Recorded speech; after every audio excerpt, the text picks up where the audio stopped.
Happy sila, oh. Hello, housemates. Umikot ang linggo ninyo sa iba't ibang kaganapan tungkol sa puso. Pero, mananaig pa rin ba ang pagmamahal ngayong gabi o mapapalitan kaya ito ng sakit at kasawian ngayong magpapaalam na kayo sa dalawa ninyong kasama? Housemates, wala munang kwentuhan, diretso tayo sa anunsyo. Hawak ko na ang resulta ng mga boto ng taong bayan at ito na ang taktang panahon para alamin kung sino ang ikalawang duo na magpapaalam sa edisyong ito.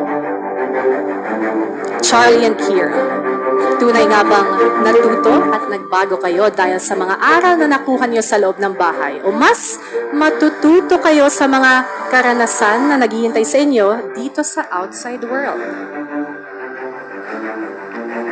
Michael and River, ang inyong kakayahan nga kaya sa pamumuno ang muling magsasalba sa inyo mula sa botohan? O mas ginusto na lang ba ng taong bayan na pamunuan nyo ang inyong magiging tadhana dito sa labas?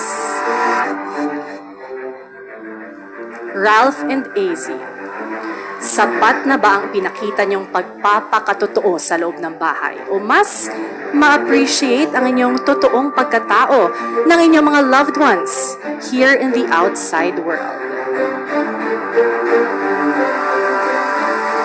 Housemates, ang mga pangalan na una kong babanggitin ay ang unang duo na ligtas ngayong gabi. Your duo is safe tonight.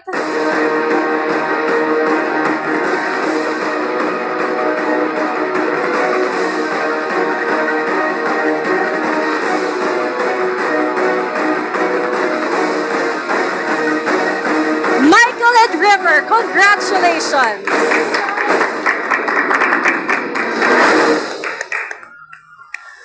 Ibig sabihin sa inyo, Charlie and Kira, Ralph and AZ, manggagaling ang ating evictees ngayong gabi. Kaya naman sa puntong ito, it's time, kinakailangan nyo nang magpaalam sa inyong mga kasama dahil matapos kayong magharap sa eviction room, dalawa na lang ang makakabalik. Go ahead, housemates, you can say your goodbyes.